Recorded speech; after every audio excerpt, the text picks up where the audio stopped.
तो वो ये था कि हम वो है जिन्हें पैदा होते ही उम्मीदों से लाद दिया जाता है, फिर वाह, थोड़े वाह, वाह। बड़े होते। अरे यार तुम सुन लो ना गान यार। आगे आगे आगे।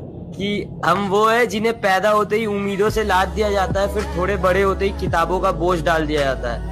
बड़े लाड से रखा जाता है, बड़ा प्यार किया जाता है, कभी कभी गलतियों पर डांट भी दिया जाता है, तो कभी कभी शरारतों पर हमें मार भी दिया जाता है, और फिर हमारे रोने पे हमें पुचकार दिया जाता है और बड़े प्यार से समझा दिया जाता है कि तुम लड़के हो, ऐसे रोया थोड़ी जाता है। तुम्हारे आंसुओं को तुम्हारी आंखों में कैद कर दिया जाता है, तुम्हारी भावनाओं को तुम्हारे दिमाग में बांध दिया जाता है, तुम्हारी काबिलियत तुम्हारे मार्क्स पे जज की जाती है, तो तुम्हारी औकात तुम्हारे कपड़ों से ही बता दी जाती है, तुम्हारी ताकत तुम्हारी बांझों से नाप ली जाती है, तो तुम्हारी खूबसूरती तुम्हारे शक्ल से ही समझ ली जाती है, तुम्हारी नाकामयाबी पर तुम पर हंसा जाता है, तो तुम्हारी सफलता पर किस्मत का टैग लगा दिया जाता है, तुम्हारे प्यार को कितना इजीली चुतियापा कह दिया जाता है, तो तुम्हारी की गई चीजों को पागलपन समझ लिया जाता है, तुम्हारे दिल टूटने पर हाथ में मदिरा थमा दिया जाता है, तो तुम्हारे अधूरे प्यार को कटवा लिया का टैग दे दिया जाता है, तुम्हारे फीलिंग्स का गला घोट दिया जाता है, तुम्हारे इमोशंस को फांसी पर चढ़ा दिया जाता है, और बड़ी सरलता के साथ कह दिया जाता है कि तुम लड़के हो, ऐसे टूटा थोड़ी जाता है।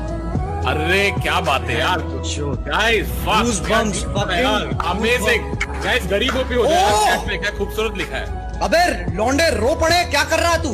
रो रहे हैं लौंडे, चैट में रो रहे हैं सॉरी यार। यार।